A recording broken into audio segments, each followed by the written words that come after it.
London के एक railway station पर ट्रेन गार्ड जो अपनी पारी समाप्त कर रहा है। जब वह अपने लॉकर में पहुंचता है तो उसे एक पत्र मिलता है जिसमें लिखा होता है कि उसे वह पदोन्नति नहीं मिली जिसके लिए उसने आवेदन किया था।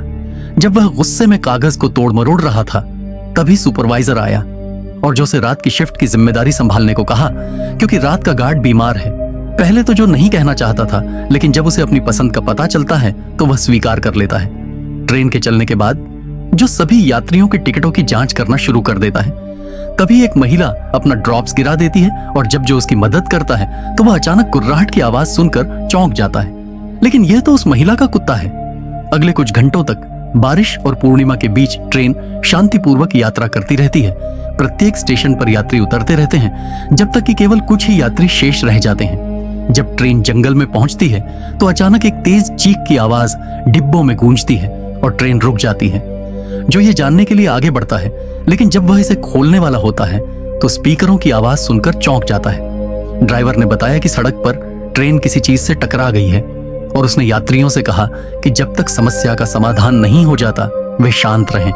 कई यात्री घबराए हुए हैं, इसलिए जो उन्हें शांत करने की पूरी कोशिश करता है। वह रेडियो पर ड्राइवर टोनी से संपर्क करने की भी कोशिश करता है, लेकिन वह जवाब नहीं देता।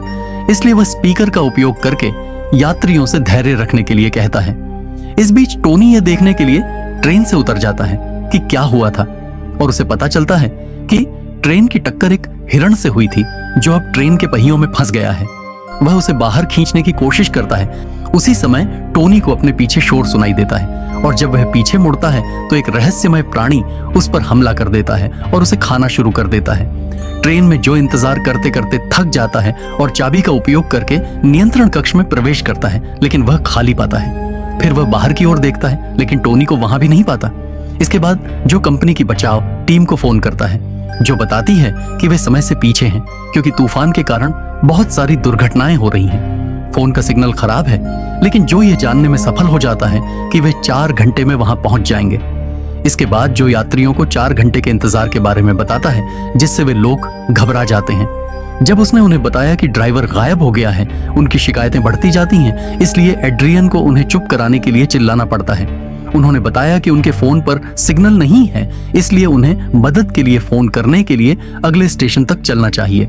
जो यह समझाने की कोशिश करता है कि यह खतरनाक है और इससे मेरी नौकरी जा सकती है, लेकिन यात्री उसके खिलाफ हो जाते हैं और उसके पास उनका गाइड बनने के अलावा कोई विकल्प नहीं होता, जो द्वारा दरवाजा खोलने के बाद समूह ट्रेन के बगल से चलता है, इस बात से अनजान कि जंगल में कोई उन्हें देख रहा है। अंततः उन्हें झाड़ियों के बीच कुछ हिलने की आवाज सुनाई देती है, इसलिए जो और एलन इसकी जांच करने जाते हैं। उन्हें यह देखकर आश्चर्य हुआ कि टोनी का क्षत विक्षत शरीर जमीन पर पड़ा है। दोनों तुरंत वापस लौटते हैं और यात्रियों से ट्रेन में वापस जाने को कहते हैं। जो को दरवाजा खोलने में कुछ सेकंड लगते हैं और सभी लोग डर के मारे भागकर अंदर चले जाते हैं। बिली और मैथ्यू टॉर्च की मदद से खिड़की से बाहर देखने की कोशिश करते हैं, लेकिन उन्हें बाहर कुछ भी दिखाई नहीं देता। जब जो यह सुनिश्चित करने के लिए दरवाजा जांचता है कि वह ठीक से बंद है कि नहीं, तो राक्षस ट्रेन की बोगी पर हमला करता है। इसलिए समूह यथासंभव शांत रहने का निर्णय लेता है। उसी समय बिली उसके पास आता है और बताता है कि वह एक इंजीनियरिंग स्टूडेंट है। नियंत्रणों पर नजर डालने पर वह बताता है कि ईंधन रिसाव के कारण ही रेलगाड़ी के दुर्घटनाग्रस्त होने पर लाइन टूट गई थी। यदि वे इसे ठीक नहीं करेंगे तो वे कभी भी बाहर नहीं जा सकेंगे। इसमें दिखाया गया है कि ट्रेन का एंटीना टूटा हुआ है, जिसका अर्थ है कि यह काम किसी जीव ने किया है, जो यात्रियों को स्थिति समझाता है और यात्री इस बात पर चर्चा करने लगते हैं कि उन पर हमला करने वाला जानवर कौन सा है। अचानक उन्हें एक शोर सुनाई देता है और वे चिंतित हो जाते हैं कि शायद राक्षस अंदर घुसने की कोशिश कर रहा है। जो एक अग्निशामक यंत्र लेता है, बिली और एड्रियन के साथ जांच करने जाता है और पाते हैं कि शोर बाथरूम से आ रहा है। जैसे ही एड्रियन हमला करने के लिए तैयार होता है, जो दरवाजा खोलता है और पॉल को बाहर गिरते हुए देखता है। पता चला कि वह दुर्घटना से पहले से ही वहां फंसा हुआ था। चारों लोग वापस समूह में चले जाते हैं और पॉल को पूरी कहानी बता दी जाती है। अचानक वह जीव पुनः दरवाजे पर जोर जोर से दस्तक देने लगता है और फिर छत पर कूद जाता है, जिससे ट्रेन की लाइटें बंद होने लगती हैं। उसी समय नीना के फोन पर सिग्नल आता है और उसे अपनी मां का फोन आता है, लेकिन जैसे ही वह मदद मांगने की कोशिश करती है, वह जीव खिड़की से घुस आता है। वह नीना के पैरों को पकड़ता है और उसे बाहर खींच लेता है। तभी उन्हें छत पर जानवर द्वारा नीना को घायल करने की आवाज सुनाई देती है और खिड़कियों पर उसका खून दिखाई देता है। भयभीत होकर पूरा ग्रुप दूसरी बोगी में छिपने के लिए दौड़ता है और केट घबरा जाती है क्योंकि कोई भी नीना को बचाना नहीं चाहता था। समय बीतता जाता है और हर व्यक्ति अधिक उदास होता जाता है। कुछ समय बाद वह प्राणी अंदर आ जाती है। फिर वह प्राणी जो कि पीछे जाने की कोशिश करता है और जैसे ही वह उसके चेहरे पर दहाड़ता है, एलन उसे चाकू मार देती है।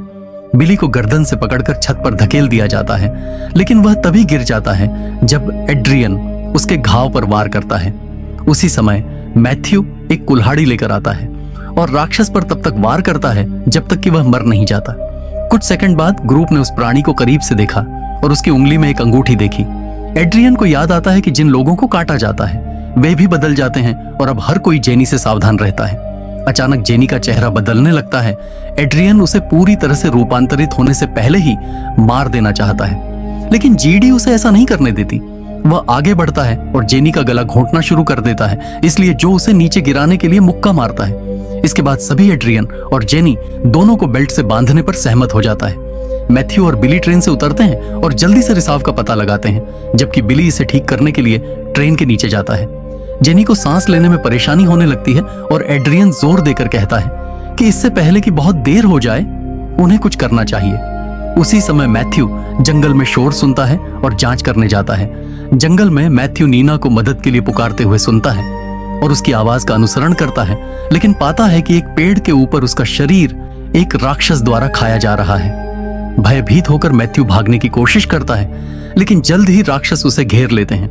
वह अपनी कुल्हाड़ी से अपना बचाव करने की कोशिश करता है, लेकिन कोई फायदा नहीं होता और राक्षस उसे जिंदा खाने के लिए उस पर कूद पड़ते हैं। इधर बिली अंततः ट्रेन को ठीक कर देता है और रोशनी वापस आ जाती है, जो अंततः ट्रेन को चालू कर देते हैं। अचानक जेनी का रूपांतरण पूरा हो जाता है, इसलिए केट एड्रियन को मुक्त करने के लिए दौड़ती है। उसी समय एक अन्य राक्षस दरवाजे पर आता है और केट को पकड़ लेता है, जो मदद के लिए चिल्लाती है। हालांकि एड्रियन उसे और राक्षस को ट्रेन से नीचे धकेलने के लिए उसे लात मारता है। ट्रेन तेजी से चली जाती है और केट पीछे छूट जाती है। तभी जेनी अपने पति पर कूद पड़ती है और उसकी गर्दन पर काट लेती है, जिससे उसके शरीर से खून बहने लगता है। जो और एलन नियंत्रण बगी से बाहर निकलते हैं और जेनी को चाकू मार देते हैं, इससे पहले कि वह एड्रियन को मार सके। राक्षस इस मौके का फायदा उठाकर ट्रेन में घुस जाते हैं। इसके बाद दोनों को जबरदस्ती दरवाजा खोलने और ट्रेन से बाहर कूदने का मौका मिल जाता है, जबकि बिली को भी पकड़ लिया जाता है और उसे भी मार दिया जाता है। जैसे ही एलन और जो जंगल में भागते हैं, वे राक्षस को अपने पीछे आते हुए सुनते हैं, यह निर्णय करते हुए कि अब बहुत देर हो चुकी है, जो एलन को जाने के लिए कहता है क्योंकि वह उसका ध्यान भटकाने के लिए वहीं रुक जाएगा। रोते हुए एलन भागने का रास्ता ढूंढती है, जबकि जो धातु के एक टुकड़े के साथ राक्षस से लड़ना शुरू कर देता है। हालांकि वह चाहे जितना भी संघर्ष करे, राक्षस उस पर हावी हो ही जाते हैं और अंततः उसे काट लिया जाता है। कुछ ही क्षणों बाद एलन अगले रेलवे स्टेशन पर पहुंच जाती है। इस बीच एड्रियन दौड़ता रहता है और जमीन में कुछ कपड़े ढूंढता है। राक्षस अचानक उसे घेर लेते हैं और हमला करने के लिए कूद पड़ता है और फिल्म यहीं खत्म हो जाती है। तो दोस्तों, आज के वीडियो में बस इतना ही। अगर आपको ये वीडियो पसंद आया तो कृपया लाइक बटन दबाएं और मेरे चैनल को सब्सक्राइब करना ना भूलें। मैं आपसे अगले वीडियो में मिलूंगा।